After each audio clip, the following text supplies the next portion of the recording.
Belanda ini membombardir Sungai Tabok dihujani peluru habis-habisan. Di belakang posisinya dan dihujani dikiranya alam roh ini di sini. Salah sasaran. Kai sendiri menamuni tentara tank Belanda ini masuk gerak. Mencari alam roh tadi. Mencari alam roh. Terbang pesawat terbang rendah mencari kada ketemu. Sebab di bentengnya lawan orang-orang alim. Jadi nang ditembaknya habis-habisan kebun gatah ini kira-kira luasnya 20 hektar nang di belakang SMP sekarang ini di belakang SMA SMP Sungai Tabok. Cuma kebun gatahwara. Kebun gatahwara itu dihujani habis-habisan dengan mortir. Dikiranya alam roh di situ. Jadi karena itulah bakaran bom tadi. Bukan.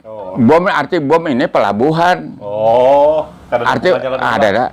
Jadi mbak itu dibombardir habis-habisan? Dia habis-habisan dibombardir. Jadi pesawat terbang rendah mencari alam rohnya tidak ketemu di mana pangkalan perjuangan tidak bisa ditemukan. Karena ditutupi oleh orang alim mata purani mahalat sudah dihalat. Ya Allah. Dihalat. Sedih berasa. Jadi kada dapat. Jadi motor tank masuk sini nah. Gerencai masuk. Kada bisa ketemu. Jadi habis-habisan dihujani ya. Ini di belakang SMP SMA Sungai Tabok.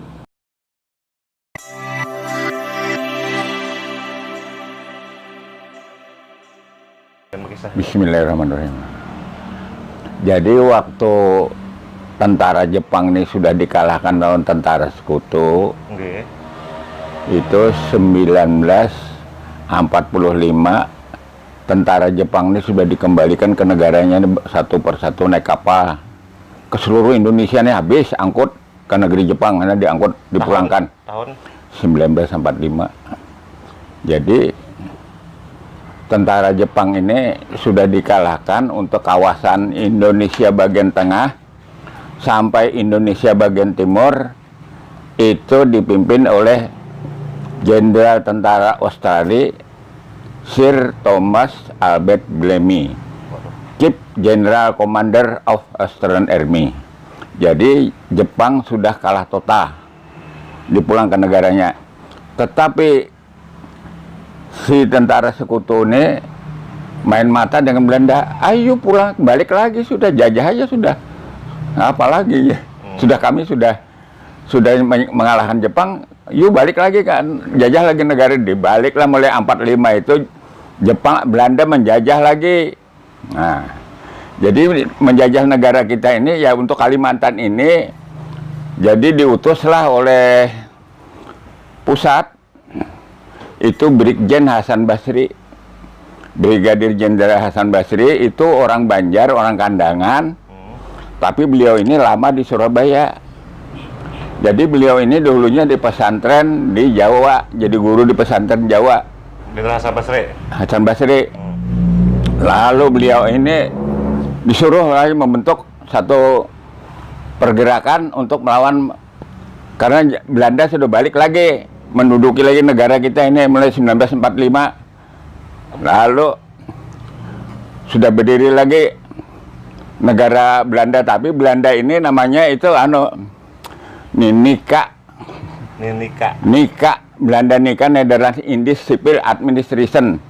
Jadi Belanda ini bukan Belanda yang lama, tapi negara Belanda yang baru. Oh, di Indonesia ini membangun ngarannya itu tadi Nika. Di bawah itu Gubernur Jenderal di Belanda itu namanya, aduh yalah bisa lupa kayak itu jadi Belanda ini balik lagi menjajah. Nah, lalu setelah dijajah lagi, jadi kita kan harus bergerak nih. Jadi Belanda ini sudah punya kekuatan 1 batalion tentara Kenil. Kenil itu tentara Republik orang-orang Indonesia nang direkrut Belanda untuk jadi tentara Kenil. Kenil itu apa? Koninklijk Nederlands Indië Leger, tentara Belanda yang ada di Indonesia, tapi orang pribumi. Dasar menjajah negara sendiri. Belanda ini kadang mau Kadang mau nang pintarnya, ini berdiri di belakang layar aja. Itu. Lalu di sini kan dikuasai Belanda semuanya nih. Nah, lalu ujar Brigjen Hasan Basri, kita bentuk satu kekuatan. Jadi sektor utara ini di Padang Batong, sektor selatan ya di Alam Roh ngarannya. Nah di Padang Batong itu langsung dipegang langsung oleh Brigjen Hasan Basri. Kalau sektor selatan ya di Sungai Pinang di Pasar Terapung masuk ke dalam, itu markasnya. Itu kita pun ada punya kekuatan sendiri 1 batalion. Jadi kita pun punya tentara juga. Nah, jadi kalau sektor selatan ini ngarannya kodenya RX8 bernama Alam Roh pangkalan ini. Di bawah pimpinan itu Munir alias Pangeran Arya, Mayor Pangeran Arya. Orang mana itu? Itu sebenarnya beliau ini orang Padang. Orang Padang. Jadi beliau ini pegawai PDAM Belanda. Pegawai PDAM keluar jadi tentara pejuang tadi. Nah, gitu. Jadi kenapa jadi beri nama Alam Roh? Jadi semua pangkalan-pangkalan kecil sampai pangkalan besar punya nama samaran pangkalan. Seperti Gudang Hirang itu ngarannya Kota Gelap. Oh. Kalau Sungai Tabuk ini, kota Sungai Tabuk itu ngarannya Pangkalan Solo. Lalu Banten, Pangkalan Banten itu ya Pambantanan jadinya. Tada hulu ngaran itu, kata ada hulu ngaran Pambantanan, kata hulu ngaran Banten. Pembantanan tuh berarti ngarannya Sungai Liau. Oh, sejak dengaran di pejuang ada situ, lalu Pembantanan, asalnya Banten nama samaran. Oh, nama samaran kampung. Samaran kampung. Anggap aja kode tentara saat itu. Kode waktu itu. Jadi model kayak di sini itu ngarannya model kayak pangkalan di Pajambuan tuh Kali Ungu ngarannya Kali Ungu. Jadi punya nama samaran sendiri di sini Pangkalan Solo Sungai Tabuk. Gudang Hirang tuh Kota Gelap. Kota Gelap. Jadi umpamanya kita ada mengadakan rapat, kita lari ke Kota Gelap. Orang kan kada tahu. Menyambat bahwa itu Gudang Hirang. Jangan. Ketahuan musuh. Di situ dipegang oleh kaki Aliaung. Orang habis semuanya udah habis. Yang di Gudang Hirang tadi. Kai Aliaung. Nah, jadi dibikinlah pangkalan di sana di Alam Roh tadi. Kodenya ngarannya kode rahasianya RX8 Alam Roh. Itu di bawah Mayor P. Arya, Pangeran Arya ini punya nama 5 samaran. Pertama nama benar beliau ini Munir, orang Padang. Kedua nama beliau ini Pangeran Arya. Jadi di perjuangan tuh Pangeran Arya, P. Arya. Nah, Mayor P. Arya, Mayor pejuang. Nama sini ada lagi namanya Wilhelmus Bernat, seperti nama orang Belanda. Soalnya kalau bikin teror namanya Wilhelmus Bernat. Jadi orang Belanda, ini orang kita nih jarah. Orang Belanda ini gitu nah. Oh, jadi nama samaran ketikanya meneror gitu. Meneror Belanda nih. Nah, jadi gunanya terornya gini. Jadi di mana-mana kantor-kantor Belanda, di pasar di mana bikin selebaran.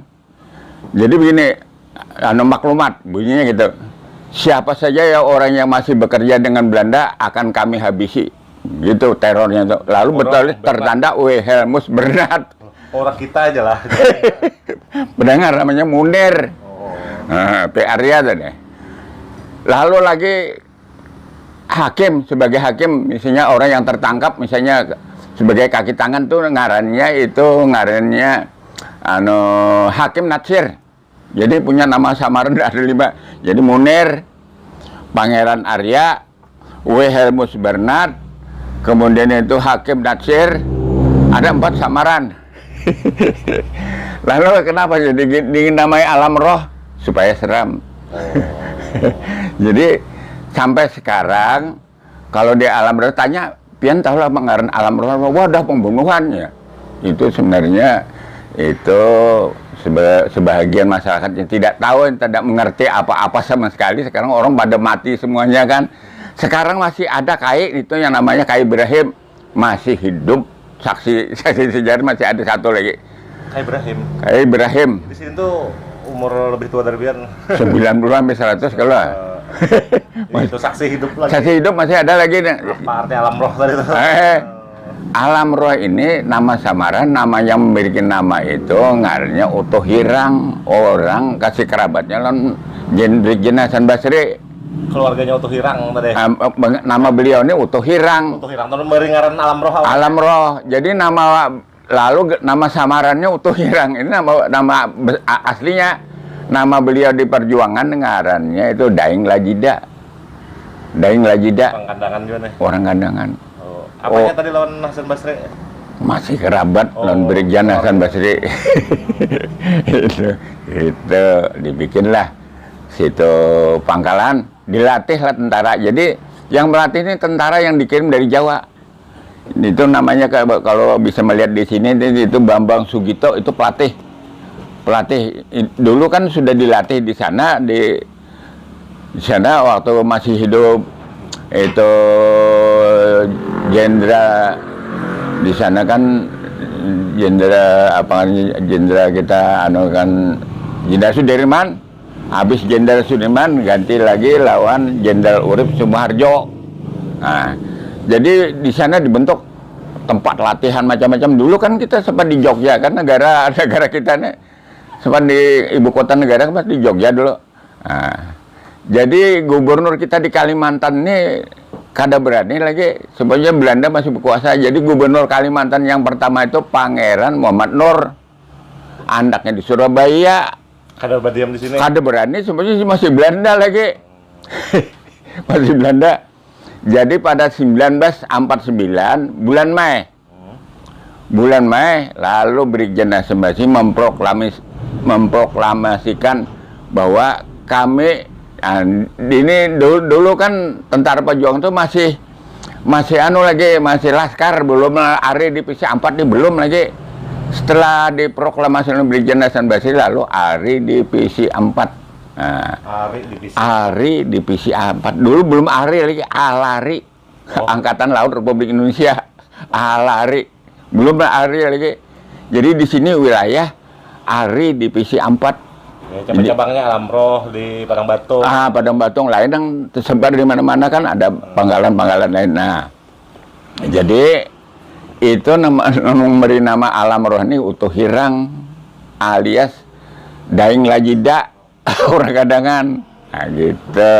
Jadi tempat apa? Gerang sebujurnya dalam tempat latihan, tempat dilatih. Iya, markas ya, tempat latihan. Nah, jadi untuk menggantikan tentara. Jadi kita punya sebatalion kan, satu batalion 600. 600 orang. Jadi ada dari 600 ini untuk komandan kompi ini kan ada semuanya, ini ada daftar nama-nama orangnya pun masih ada. Nah, ini daftar nama-nama orang ada. Nah, ini kan nah, ini komandan pasukan 4 ini Rahman Latif. Nah, ini semua ada ini. Ini 647 sebatalion. Nah, nama-namanya masih lengkap. Ini ketikan pian seorang nih, Pak. Ini dari Bambang Sugito memberikan kepada kita arsip Pak Bambang. Nah, sudah kita waktu kita ditemui di Surabaya diberikannya ini arsip nih. Oh, jadi pian sempat batamuan lon. Sudah, bahkan ke sini lon aku tahun 90 datang ke sini ke pangkalan sini. Ke pangkalan Alam Roh ini datang mencari pembakalnya. Pembakal ini mana pembakalnya orang pada sudah. Mungkin Anda mengingat lah. Hari sudah melatih. Kemudian yang tahun terakhir waktu upacara 17 Mei itu datang lagi di sini beliau tuh waktu diundang oleh gubernur untuk waktu upacara di sini kan. Nah, ini orang Jawa Pak. Namanya ini nama samaran Bambang Sugito, nama sebenarnya itu Ali Sabran. Ali Sabran. Orang mana? Orang Sungai Mesa. Astaga. Orang Sungai Mesa Bengaran Ali Sabran. Haji Ali Sabran, lalu waktu revolusi fisik Bambang Sugito. Jadi kalau Belanda mau cari Bambang Sugito, nggak bisa ketemu. Ali Sabran ada juga. Oh, jadi ini jadi tentara, dilatih di Jogja. Di Jogja. Nah, itu karena dikirim di sini. Kirim ke sini orang kampung. Orang kampung di sini. Jadi di sini masih laskar. Laskar ada mengenai banteng Borneo, ada mengenai tengkorak putih, macam-macam. Itu laskar. Setelah Brigjen Hasan Basri memproklamasikan bahwa kita ini laskarnya sudah dihapus, diganti dengan itu ARI Divisi 4. pertahanan Kalimantan gitu.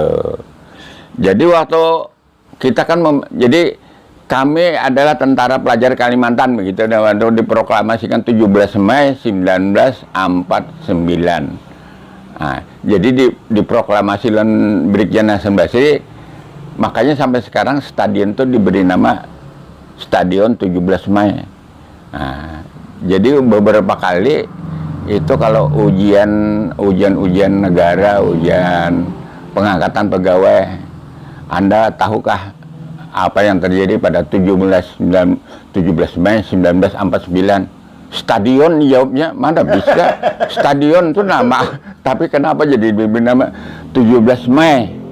Itu bukan stadion untuk memperingati Brigjen Hasan Basri proklamasi kami adalah Tentara Pelajar Kalimantan. Nah, memproklamasikan bahwa kami pada hari ini 17 Mei 1949 adalah bagian dari 17 Agustus 1945. Merdeka, kami ini bebas dari penjajah kolonial Belanda. Jadi asalnya itu tadi lah 17 Mei 46 kah? Diproklamasikan itu? Ada, bukan. 49 proklamasi kita ini untuk Kalimantan ini 17 Mei 1949 karena Belanda masih berkuasa sini. Merdeka sudah proklamasi ke 45. Soekarno 45. 45. Di Kalimantan 49 diproklamasikan Brigjen Hasan Basri. Jadi 49. Jadi itu masih gubernur itu masih Belanda lagi, ampun, punya Belanda kan. Jadi total Belanda ini habis Desember 1950. Baru 1950. Baru kita Januari 1950 Desember 1949 Belanda ini sudah habis angkat kaki sudah.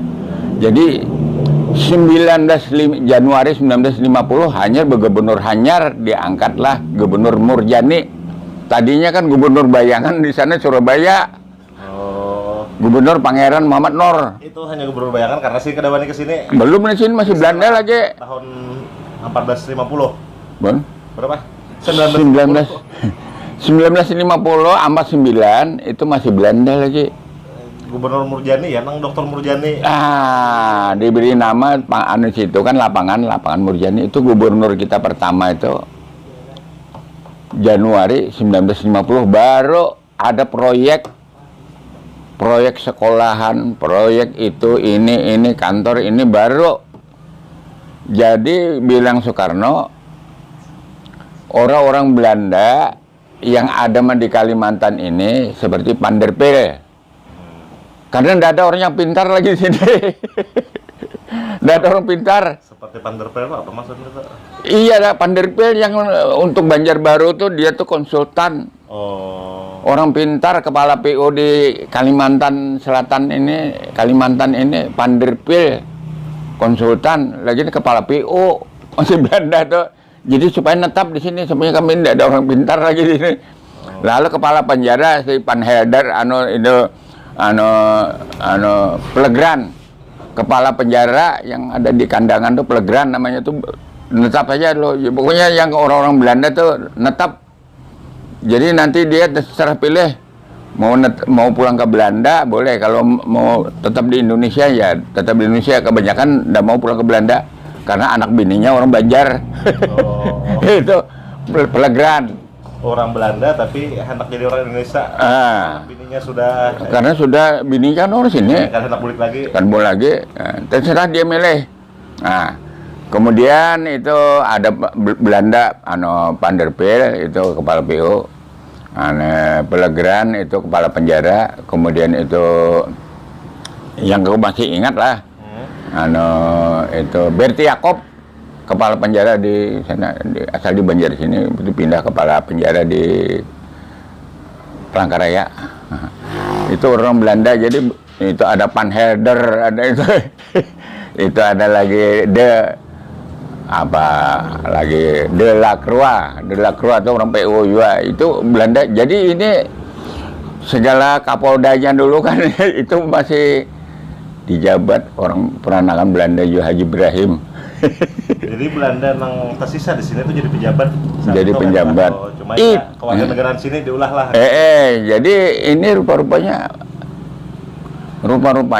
si pejuang-pejuangnya wah ini kan ada gunanya. Belanda kan bercokol dulu menangkap kita, sekarang dia bercokol jadi tentara, jadi penjabat di sini. Udah kita angkat kaki aja jadi gerombolan aja. Itu terjadilah gerombolan karena dia kecewa dia nih. Lalu jadi gerombolan di bawah Ibnu Hajar. Nah, kalau di Sungai Tabuk ini itu ngarannya Raden Muhtar. Ngaran siapa itu? Nama kepala gerombolan yang di Sungai Tabuk ini bekas pejuang. Kecewa. Nah, kecewanya begini, dari 647 ini setelah penyerahan kedaulatan di sini kan datang itu dari Komisi 3 Negara. Ada Amerika, ada Inggris, dari utusan dari PBB. KTN Komisi 3 Negara itu untuk mengontrol bujur kada ini sudah punya. Nah, ini Tuan, kami ini sudah punya tentara sendiri. Kami ada punya jaksa sendiri, hakim kami sendiri, Hakim Natsir. Kami sudah punya itu tentara sendiri, sudah ada punya pemerintahan sendiri. Jadi kamu minta merdeka, gitu. Nah, sudah kalau memang lengkap aja semuanya, serahkan aja. Jadi di sini nih ada utusan dari Jakarta, jenderal itu Urip, itu jenderal yang di Jakarta nih datang di sini nih kan aduh saya kadang-kadang lupa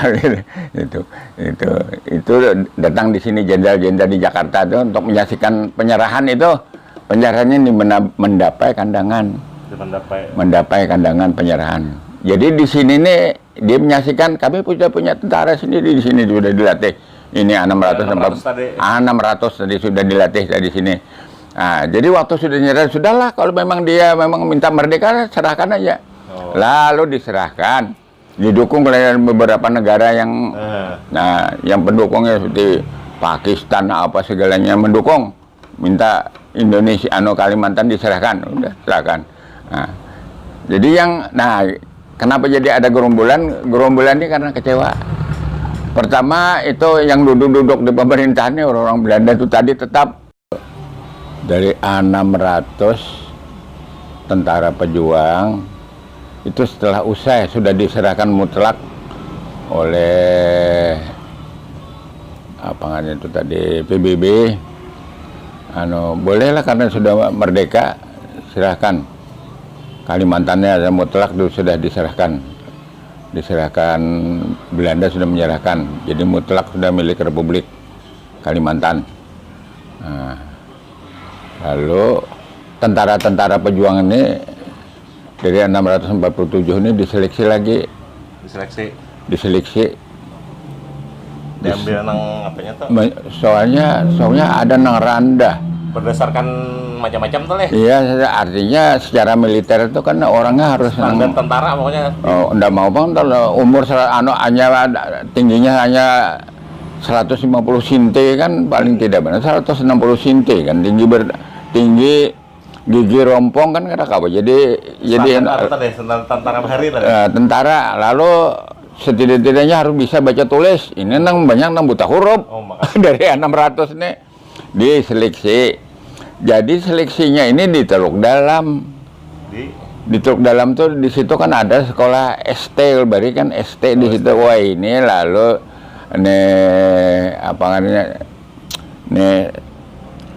tata penjara tuh sampai ini sekolahan tuh masih ada seleksi asal tuh situ. Jadi di situ bahari tempat seleksi tentara. Jadi di 600 di situ diseleksi di SMK. Oh ini kan SMK di situ. Nah, jadi tentara pejuang tuh diseleksi di situ dari 600 dan nang bisa diambil bisa. Soalnya lainnya banyak buta huruf, ukurannya tidak cukup, ada yang rendah, ada gigi rompong kan militer kan mana bisa. Jadi waktu itu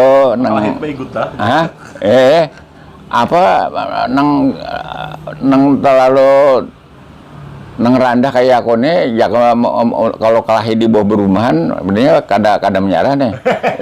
Maju buka. Bawah perumahan untuk cagar berkelahi di bawah perumahan, ya nang tinggi kan cahaya kelahi ya di bawah perumahan kada awak kalau tinggi awak. Gigi rompong cagar berikut kelahi jar. Kada diterima ya kok. Lalu dikembalikan ke masyarakat. Jadi dipilih hanya 150 orang. Hanya dapat 150 dari 150 dari 647, 150 orang aja. 650 Pak? Dipulangkan ke masyarakat. Astaga. Terjadi apa-apa ya? Terjadi apa-apa. Jadi nah itu diseleksi lagi. Diseleksi lagi ya nambangaran. Ada dulu ngaran tentara cadangan. Nanggawa artinya berjalan dah tapi masih bisa baca tulis. Lalu diulah jadi Satpol PP. Jadi tapi dulu ya ngarannya tuh tentara belum lagi diseleksi lagi belum ngarannya itu CTN Korup Cadangan Nasional. Korup Cadangan Nasional. Jadi T itu C itu Korup cadangan T-nya tuh telon C itu cadangan tuh telon C itu. Oh, karena bacanya bahari TC itu jadi C. Nah, itu belum C yang C ini belum. Jadi CTN Korup Cadangan Nasional. Jadi diulah itu dulu. Nang kecewa ini ya, nang jadi gerombolan tuh deh. Gabung lawan ya Ibnu Hajar. nang di Sungai Tabuk nih, ya nang Banggaran ini Raden Muhtar, gerombolan kita di sini Raden Muhtar. Nang bekas tentara-tentara pejuang tadi jadi gerombolan. Jadi gerombolan pada tentaranya lah. Hah? Jadi 450 tadi sabarataan jadi gerombolan kada. Mungkin sebagian nang kada wani juga ada yang kada bapak nang bapak ayo sabarnya ada rezeki kada tuh kada udah gitu. Jadi diselisih nang lainnya itu dari 450 dibari tapi bahalai lawan Brigjen Hasan Basri ucapan terima kasih selama Anda berjuang. Nang berapa 450? 450 dikembali dibari tapi bahalai tapi sarung lawan duit untuk pulang kampung. Sebenarnya nang dari 647 itu dikirim setiap desa setidak-tidaknya 10 orang. 5 orang setidak-tidaknya mengirim, apakah dari Kandangan, dari Berabai, dari kecamatan-kecamatan tuh dikirim ke sini untuk bergabung lawan Alam Roh tuh seluruh. Ada dari Kota Baru, ada dari Berabai, mana-mana lah. Jadi 600 sampai Sakasa jadi 2 divisi tadi lah. Sektor utara. Batung lawan utara. Kalau di sini selatan ini tempat latihan, lawan tempat apa namanya mengadakan teror, bukan pejuang-pejuang ini mengadakan teror di kota tuh di sini karena dekat dengan kota. 150 suruh pulang kampung. Oh, tapi bahalaya diberi sangui duit. Ya Allah, kayak itu dipulangkan ke masyarakat. Jadi terbentuklah gerombolan gabung dengan Ibnu Hajar. Kalau di Hulu Sungai Ibnu Hajar, Ibnu Hajar. Jadi kalau di Sungai Tabuk ini ya Raden Muhtar. Raden Muhtar ini orang Sungai Pinang. Ngaran bujurnya Ahmad Buton. Ahmad Buton. Itu jadi gerombolan. Jadi waktu itu tentara di Jawa tuh habis-habisan memblokir di sini nih. Dari Siliwangi datang mencari sisa-sisa gerombolan tadi, gerombolan Raden Muhtar. Dicari, jadi habis-habisan model di sweeping di sini nih dicari. Kalau ada gerombolan lalu terakhir itu Brimob dikirim sini. Brimob Jawa. Padahal nama atasnya, di atasnya bekas tentara lah.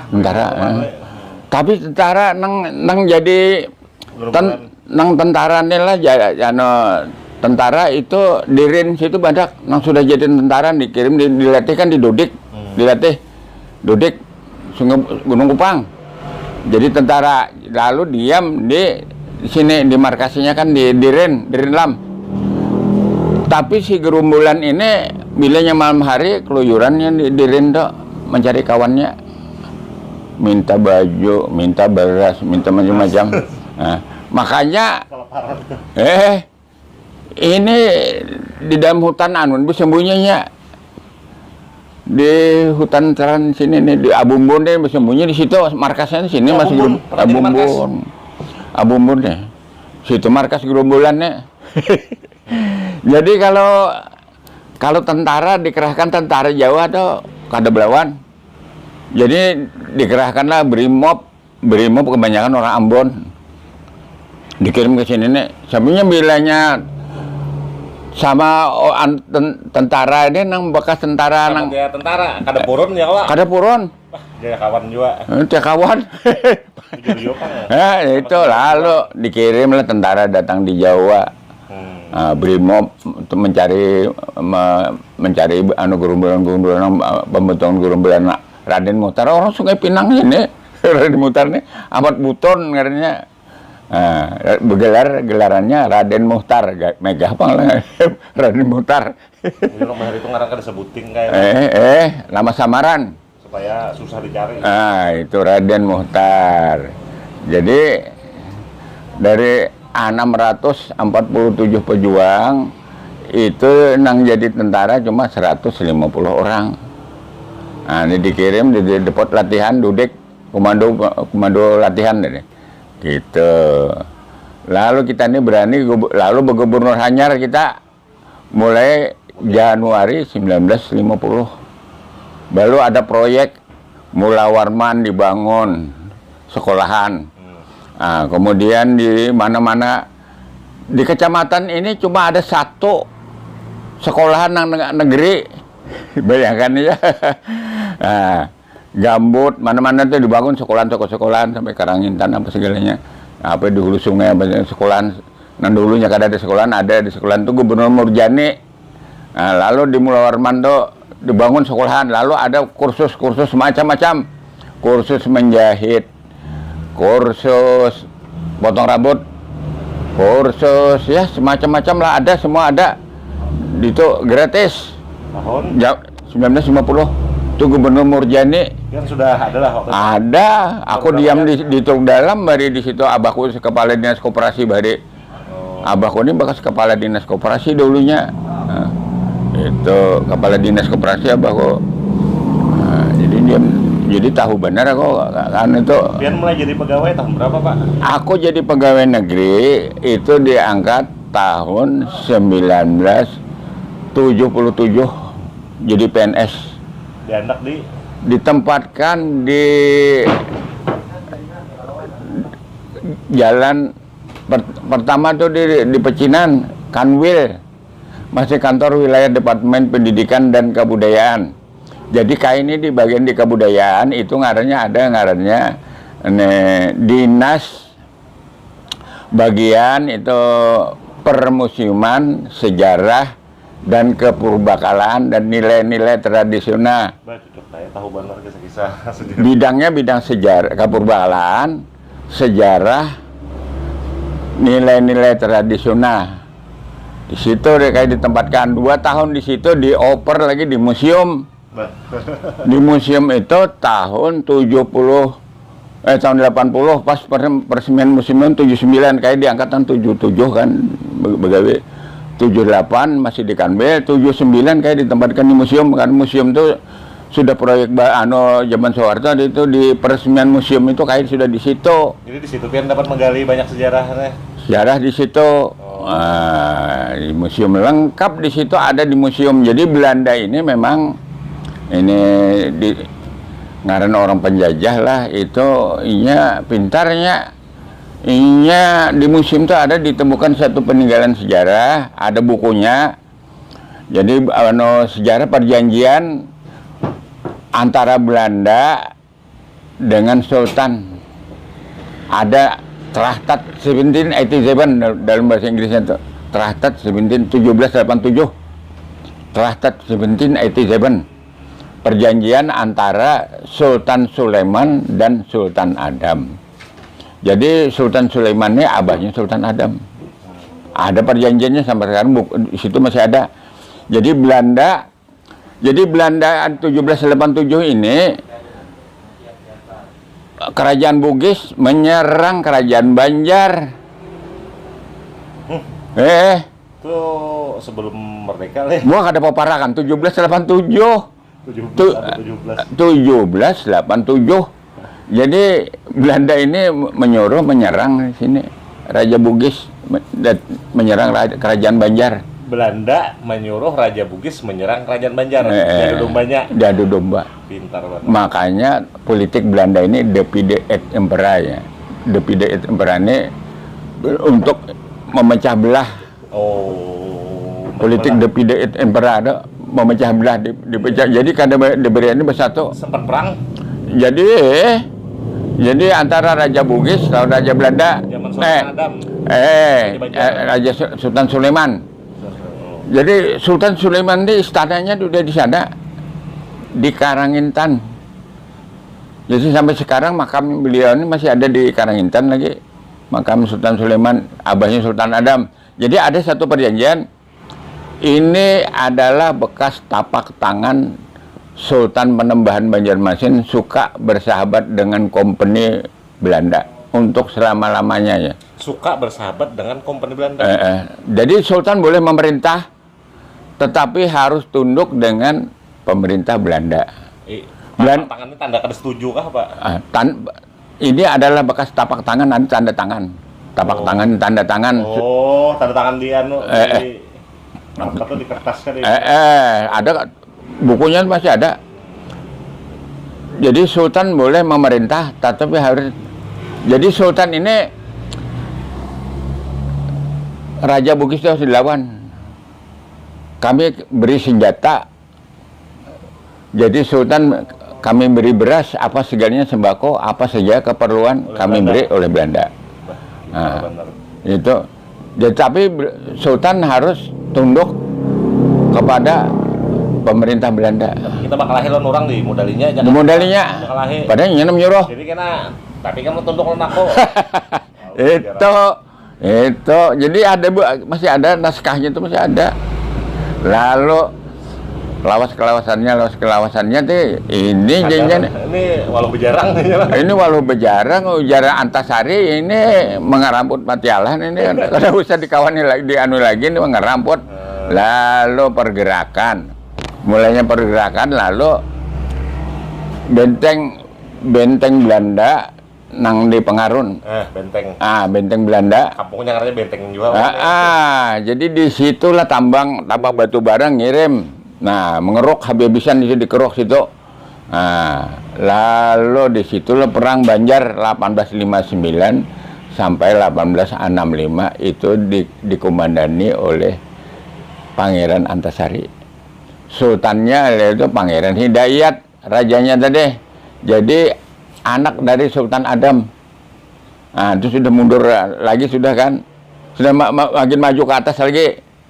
Jadi Sultan Adam itu 1787, waktu ada perjanjian itu 1787.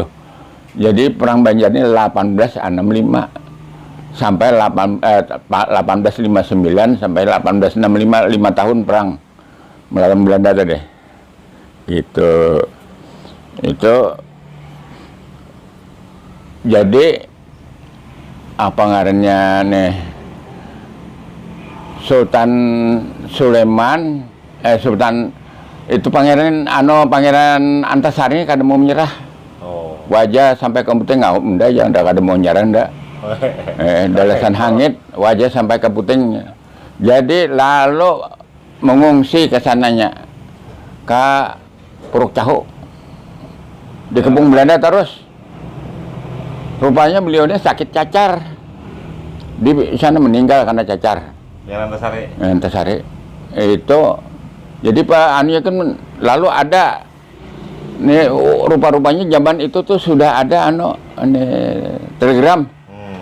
Jadi telegram dari Gubernur Jenderal dari kita sini dari kita Banjarmasin ini Jenderal Belanda di sini nelpon lawan telegram ke Gubernur Jenderal bahwa yang namanya Pangeran Antasari bin Haji bin Pangeran Muhammad Seman telah meninggal dunia, telah wafat. Pemberontak ya namanya ini. Jadi lapor ke sana ke Jakarta ke Gubernur Jenderal. Itu naskahnya ada di museum lagi. Bahwa itu orangnya sudah meninggal. Lalu nang jadi pimpinan lagi itu iya Pangeran Hidayat, sultannya menggantikan Pangeran Antasari. Antasari, tapi itu tetap untuk melanjutkan perjuangan ini itu Pangeran Hidayat. Lalu itu ditangkap Belanda lagi, dibisai lawan umanya nak aja kadusan banu lagi, baik menyerah aja. Ujar tadi mamanya Pangeran Hidayat tadi, menyerah aja kamu nak aja, ayo ajar. Lalu kita ujar Belanda, kita disuruh ke Jawa. Lalu istilahnya dibuang di Jawa, di Jawa Barat itu ngarannya sampai ini Kampung Banjar, dibuang ke Cianjur. Jadi makam beliau tuh sampai sekarang masih ada di Cianjur. Pangeran Hidayat tadi. Pangeran Hidayatullah. Di Cianjur. Meninggal di sana. Jadi sepupu dan sanak lebih kurang 100 orang dikirim dengan kapal. Jadi ditangkap Belanda, dikirim sepupu dan sanak ikuti, dibawa ke Cianjur, bertahan habis. Jadi Belanda jadi ada perjanjian di situ. Sultan tidak sudah memberontak lagi, kami bawa ke Jawa, tapi Sultan kami berikan imbalan 10.000 gulden setiap bulan. 10.000 gulden setiap bulan. Jadi waktu pengusulan menjadi pahlawan nasional itu beliau kada tembus, sebabnya menerima imbalan 10.000 gulden dari menerima lah. Tapi bagaimanapun juga beliau ini, jadi itu masih lagi ini dari kerabat kerajaan Banjar ini masih komplain lagi, masih usul lagi bahwa itu meskipun beliau dapat 10.000 gulden, tapi beliau kan di penjara. Biaya hidup 100 orang sepupu dan sanak dikirim ke sana bertahan. Ada yang sugi surangan tuh ada ya? Ada. Jadi ini masih lagi. Jadi kan kan Depsos deh yang punya pengurusan nang pahlawan nasional macam-macam nang membaca teks itu ini Depsos. Jadi nang dia dijadi pahlawan nasional lalu Antasari. Gitu. Antasari ini jadi pahlawan nasional karena perjuangannya. Lalu Pangeran Hidayat ini terdudi sampai sekarang belum tahu lagi nasibnya apakah menjadi pahlawan nasional, itu belum tahu lagi. Itu Belanda ini membombardir Sungai Tabuk, dihujani peluru habis-habisan. Di belakang posisinya dan dihujannya dikiranya alam roh ini di sini. Salah sasaran. Kai sendiri menamuni tentara tank Belanda ini masuk gerak. Mencari alam roh tadi. Mencari alam roh, pesawat terbang rendah mencari kada ketemu. Sebab di bentengnya lawan orang-orang alim. Jadi nang ditembaknya habis-habisan kebun gatah ini kira-kira luasnya 20 hektar nang di belakang SMP sekarang ini. Di belakang SMA, SMP itu sebenarnya cuma Kabun Gatahwara. Kabun Gatahwara itu dihujani habis-habisan dengan mortir. Dikiranya alam roh di situ. Jadi karena itulah bakaran bom tadi. Bukan. Bom arti bom ini pelabuhan. Arti ada. Jadi itu dibombardir habis-habisan. Dia habis-habisan dibombardir. Jadi pesawat terbang rendah mencari alam rohnya tidak ketemu, di mana pangkalan perjuangan tidak bisa ditemukan. Karena ditutupi oleh orang alim mata purani mahalat sudah dihalat. Ya Allah. Dihalat. Sedih berasa. Jadi kada dapat. Jadi motor tank masuk sini nah. Gerencai masuk. Kada bisa ketemu. Jadi habis-habisan dihujani ya. Ini di belakang SMP, SMA Sungai Tabuk. Itu pas anak bulik kah Belandanya belum? Itu belum lagi. Asikannya. Jadi asikannya Belanda masih asik lagi. Jadi ujar Brigjen Hasan Basri kayaknya pas kemarau panjang. Kemarau ini itulah Belanda ini kalah lawan kalau senjata kita kada kok dilawan senjata, ini motor tanknya berapa puluhan buah. Ujar Hasan Basri. Jadi kita nih mulai sudah lawas juga mengumpul karbit ini, dikumpulkan karbit. Lapah juga waktu. Karbit jadi dagu, jadi presiden lah. Siapa aja mau ambil banyu ke Sungai Tabuk, baharikan PDAM-nya sebuahannya Sungai Tabuk nih. Di Banjarmasin belum ada di Sungai Tabuk, belum ada PDAM. Banjarmasin itu hanya sebuah jadi Palampat PDAM. Palampat Pematang, Palampat Banjarmasin. Nah, sebuahannya situ, jadi yang menikmati banyu ini hanya orang kaya, orang-orang Belanda, pegawai-pegawai tinggi Belanda, Cina-Cina itu aja yang menikmati PDAM. Lain itu tidak bisa memiliki PDAM. Kada konukar. Kadada itu. Banyu sumur aja kan. Banyu itu kan karena waktu hujan, musim hujan tuh hambar batang banyu. Jadi kalau jadi orang tuh banyu sungai aja, hari itu kada ada mana PDAM-nya kada ada, hanya orang kaya aja. Jadi ujar berikan dan Hasan Basri, siapa aja yang masuk mengambil banyu ke Sungai Tabuk, bahari kan mengambil banyu ke Sungai Tabuk. Bila kemarau mengambil banyu ke Sungai Tabuk. Karena di sini hambar. Jadi mengisi PDAM di Banjarmasin tuh pakai tongkang, berapa puluh buah tongkang dikerahkan ngambil banyu ke sedot Sungai Tabuk. Kalau tidak ke Sungai Tabuk, ambil di Marabahan, sedot. Jadi di misi PDAM. Nah, gitu.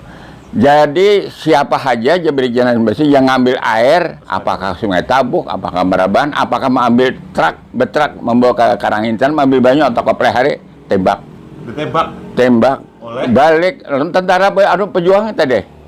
Tentara kita pejuang. Orang Belanda nggak mengambil banyu? Pokoknya siapa aja yang mengambil, orang kampung kah? Tembak. Supaya ya, di stop Banjarmasin total jangan ada banyu. Oh, Mama usul Belanda caranya kayak itu? Caranya gitu. Jadi kalau ada banyu hambar kan mengambil Kapolaiari, buat ditawaskin sama aja juga kan. Tapi sungai ini sudah masin total. Banyu uyah di Banjarmasin. Banjarmasin ngarannya aja Banjarmasin, masin total masin tuh bang. Jadi kada boleh mampir ke sini supaya Belanda di Banjar matian gitu ah. Maksudnya gitu kan, kayak apa mbak? Nginum Banjarmasin sanggup lah nginum Banjarmasin. Di mana kan ada orang menjual aqua, ada kayak wah ini pak, aqua di mana ada. Jadi, itu cara politik Hasan Basri. Jadi ditembak pakai karbit, jadi dikerahkan, jadi di alam roh ini ada pasukan meriam. Di bawah jago lampe ngarannya nang pimpinan nang dari 647 tentara pejuang tadi nang di alam roh ini itu ada pasukan meriam ngarannya di bawah jago lampe. Dari pimpinan pasukan meriam. Pasukan meriam. Karena tuh Platonnya kan dan. Ya itulah. Jadi itu nang bagian itu mencari. Tugasnya nang anak buah kita itu mencari di mana ada tiang telepon, angkot bawa ke alam roh. Ulah meriam, isi karbit. Jadi bilanya ada orang ambil banyu, dagu tembak, batang nyur karena apa dulah kan. Itu mengaramputi warak apa dah asal bunyi aja kah? Asal bunyi takutan juga namanya dagu. Basri Raja. Raja akal kalau. Raja akal dan basin luar biasa. Bulikan orang leh. Jadi si Belanda ini kayak apa kayak ini? Jadi nyonya Belanda ini banyu aja kada ada. Kayak anak hidup. Kayak apa anak hidup. Lalu tunggal lingkungan bulikan ke Jawa, ke Jakarta ditampung di Jakarta sana. Jadi di Jakarta ini ada ngarannya di situ satu kampung untuk menampung orang-orang Belanda tuh berkumpul di situ. Itu sudah dilindungi oleh PBB di situ. Jadi sebelumnya hendak keluar ke dilindungi di situ. Depok, kumpulan orang Belanda kan di situ Depok sampai ini Belanda Depok gitu. Itu jadi dikumpul di situ. Jadi sebelum satu persatu di PBB mana jadi ada lagi di Kalimantan Selatan ini setelah banyu ditahan tadi. Itu caranya. Itu caranya karena kalau dilawan senjata kita nih senjata aja cumtanan. Kau ada merampas di Belanda dirampas. Nah, jadi melawan itu lawan karbit ditembak dagu di sana bunyi letupan itu. Jadi orang ini gair ambil banyu tadi gair takutan tongkang nama isi banyu isi PDAM Banjarmasin ini total. Jadi selain daripada semangat luar biasa dari Brigjen Hasan Basri ini. Itu taktiknya itu lawan dikalahkan dengan alam. Alam. Jadi model kayak perang waktu kita Aceh tadi dikalahkan lawan alam karena tsunami. Habis. Ada di sini kalah. Banyumasin kemarau panjang sampai bulan April masih musimnya kan. Untung kemarau panjang lah. Itu jadi dikalahkan lawan alam, kalah lawan alam dikalahkan. Selain taktik tadi taktik gerilya, dagu nembaki, jadi takutannya orang ambil banyunya. Anak tutup kayak. Nah, itulah tadi kisah nang kayak mengetahui gitu. Tutup anunya. Ya itulah nang apa aja kayak nang kayak alami sendiri kayak nang saksi sejarah nama-namanya kayak apa tentara Belanda datang motor tank kayak namanya kayak apanya membombardir menembaki pakai mortir. Habis-habisan dikira itu sarang alam roh, sarang pejuang. Jadi salah sasaran. Jadi masyarakat nih ngungsi bulan-bulan di hutan. Karena dibombardir lah. Dibombardir. Jadi aduh, jadi nah, coba himu malah kalau kayak ada teman aku nih gini. Jadi udah saya terkisahkan tuh kalau belum tahu. Nah, kisah kayak gitu kayak. Itulah kisah kayak seadanya kayak itu kan Kai sendiri sebagai saksi sejarah, masih hidup, umur kayak 80 tahun. Alhamdulillah. menamuni. Alhamdulillah selama ini ada nang hakun betakun loh. Kalau ada orang nang betakun atau nang penggali sejarah kan ada peneliti, ada bahkan tadi datang dari Pontianak peneliti mengenai alam itu bagaimana tuh datang ke Kai. Ngomong-ngomong kayak apa nih si anu nih nang mendatangi Kai ini bebine jakada lagi lagi babila bebine. Ini ujungnya ke situ loh nah betakun sejarah aja kayak. Tapi ini pina jomblo belawasan nih lagi nih.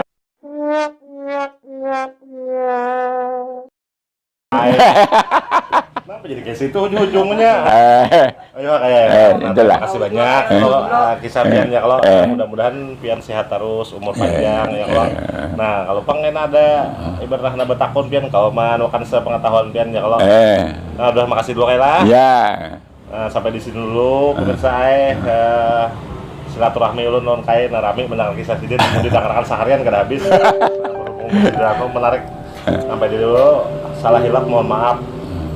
Wabillahi taufik wal hidayah. Assalamualaikum warahmatullahi wabarakatuh. Waalaikumsalam. Nah.